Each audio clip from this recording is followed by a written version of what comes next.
Hello दोस्तों, मैं नसीम अकरम दुर्खाइम का डिवीज़न ऑफ लेबर पढ़ाने जा रहा हूँ, जो कि यूपीएससी के ऑप्शनल सोशियोलॉजी के पेपर्स में बहुत ज़्यादा पूछा जाता है, तो उसके रिलेटेड है।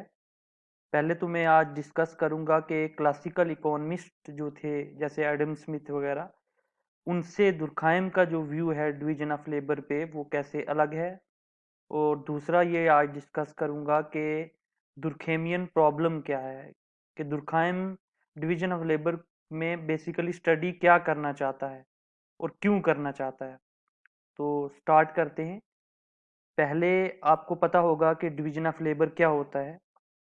डिवीजन ऑफ लेबर का मतलब होता है कि एक कम्प्लेक्स टास्क को, एक कम्प्लेक्स काम को छोटे छोटे कामों में डिवाइड कर देना जो बहुत सिंपल हूँ, और उन हर छोटे छोटे कामों को, टास्क को स्पेशलाइज्ड ग्रुप्स या स्पेशलाइज्ड इंडिविजुअल्स की रिस्पॉन्सिबिलिटी बना देना, वो उनको एग्जीक्यूट करते हैं और इस तरीके से पूरी जो टास्क है वो कंप्लीट होती है। अब मिसाल के तौर पे हम अगर एक इकोनॉमी से मिसाल उठाएंगे और एक सोसाइटी से उठाएंगे, तो इकोनॉमी से अगर मिसाल उठाएं तो अगर आपको कार बनानी है तो आप देखोगे कि कोई भी ज़्यादातर जो प्रोडक्ट्स होते हैं, जैसे कार्स वगैरह हो गए, कुछ भी वॉशिंग मशीन वगैरह, इसमें एक ही कंपनी सब कुछ नहीं बनाती है।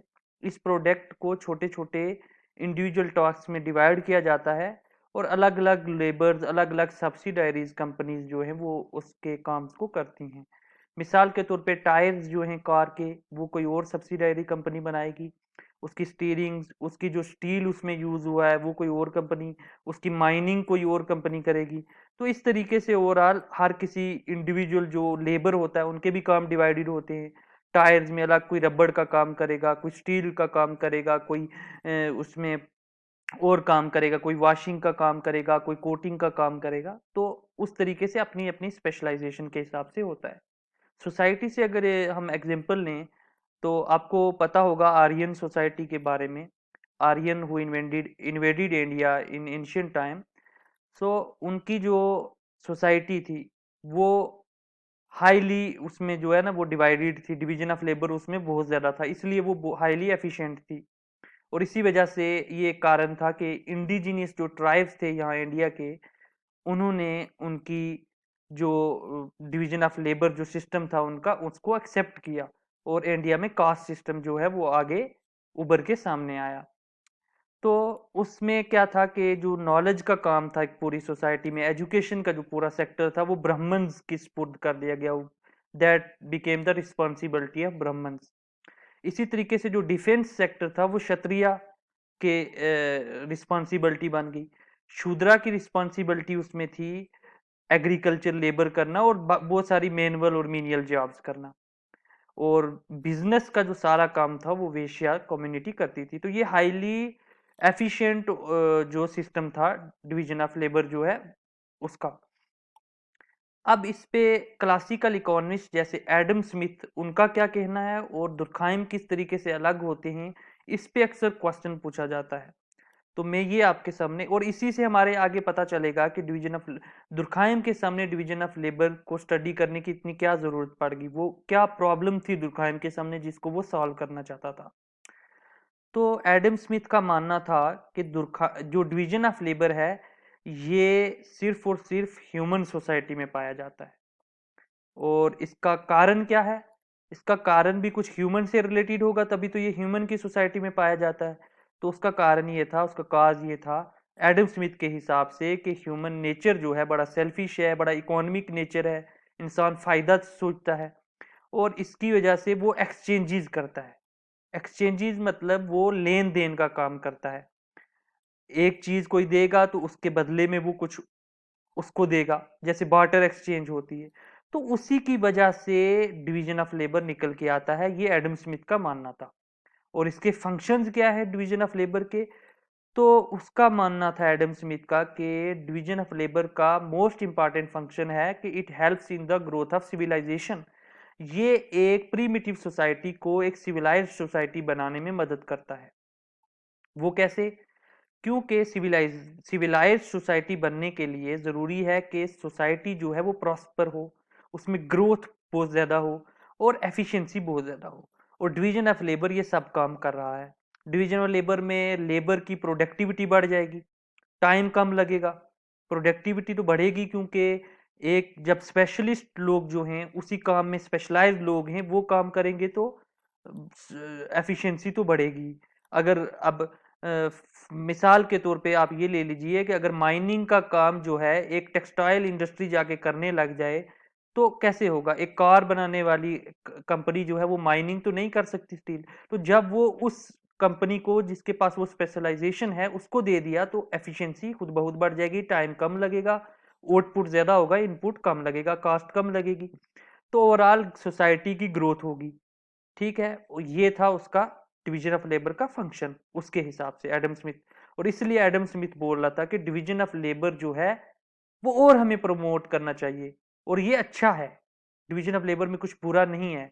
तो इसलिए वो इसको क्लासिकल इकोनॉमिस्ट जो है वो एक बहुत पॉजिटिव लाइफ में डिवीजन ऑफ लेबर को रखते हैं और उनके हिसाब से डिवीजन ऑफ लेबर एक इकोनॉमिक फैक्ट है क्योंकि इसका जो काज है इसके ओरिजिन का वो itself economic nature of human being है।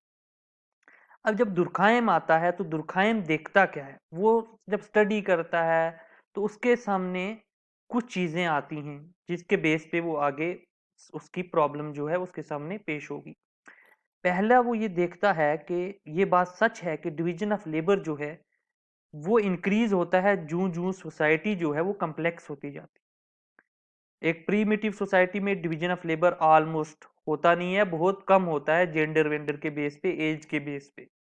जैसे आप जराबा में देख लीजिए, बुशमैन जो हैं कालाहारी के, उनमें जाके देख लीजिए, हंटिंग गैदरिंग सोसाइटी वगैरह में बहुत।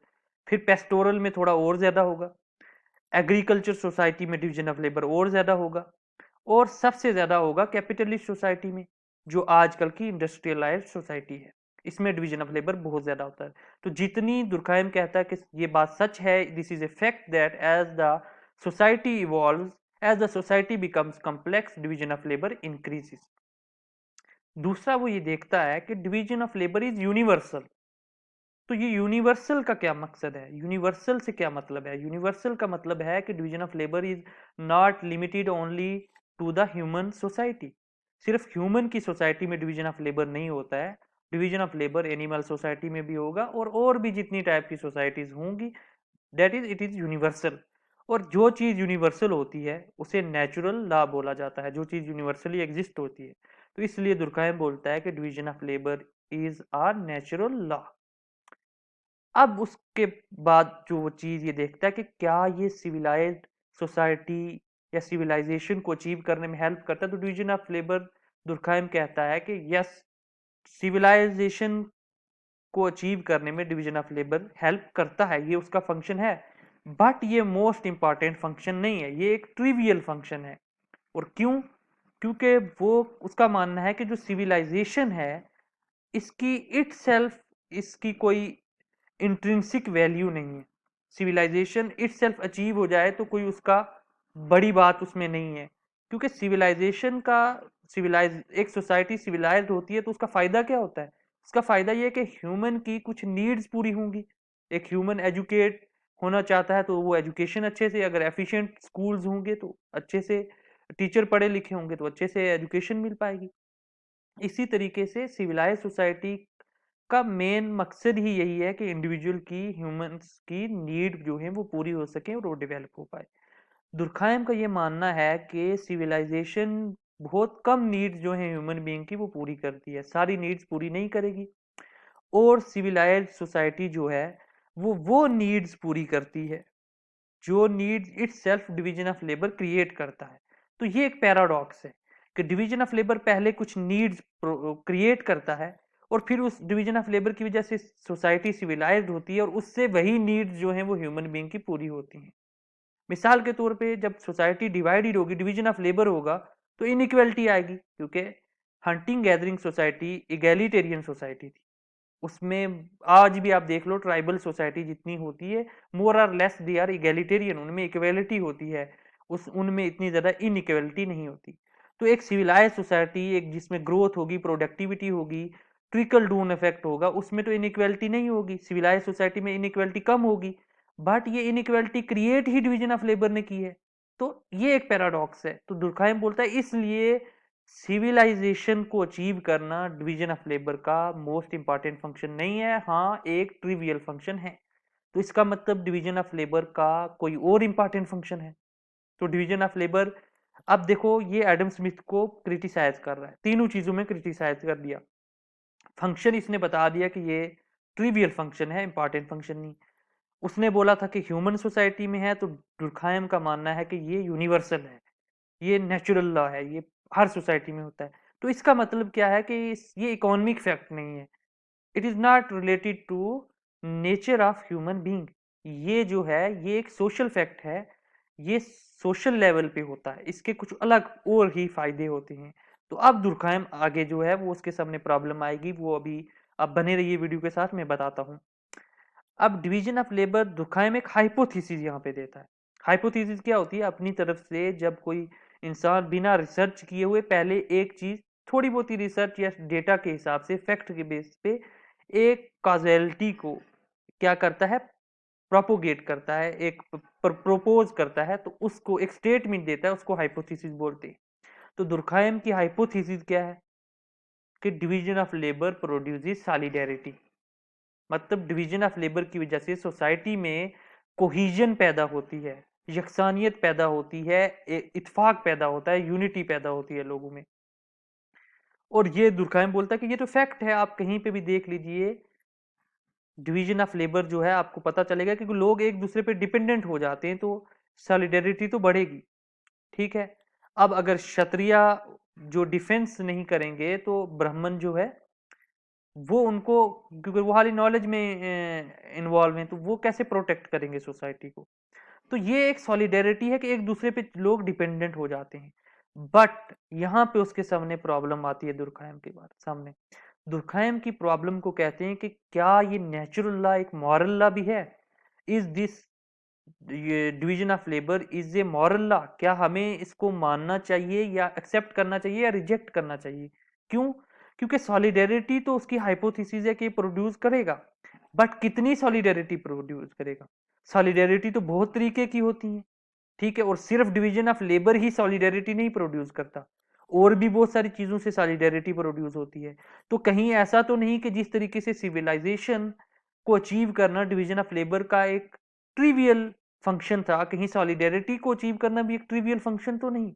तो अब दुर्खाइम जो है वो उसके सामने ये प्रॉब्लम है कि डिग्री ऑफ सॉलिडेरिटी को स्टडी करना, टाइप्स ऑफ सॉलिडेरिटी को स्टडी करना, क्योंकि पता चलेगा कि कितनी टाइप्स की सॉलिडेरिटी है, तो तभी तो पता चलेगा डिवीजन ऑफ लेबर की वजह से कौन सी सॉलिडेरिटी आती है। तो ये दुर्खाइम की प्रॉब्लम है कि क्या डिवीजन ऑफ लेबर एक मॉरल लॉ है? नेचुरल लॉ तो है, बट क्या मॉरल लॉ है?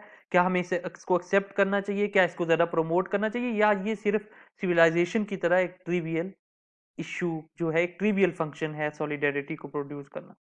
तो इसलिए अब दुर्खाइम आगे स्टडी करेगा और वो ये जानने की कोशिश करेगा कि कितनी टाइप्स की सॉलिडेरिटी होती हैं, और डिवीजन ऑफ लेबर की वजह से कौन सी सॉलिडेरिटी प्रोड्यूस होगी, और क्या वो मेन फंक्शन है डिवीजन ऑफ लेबर का या नहीं है।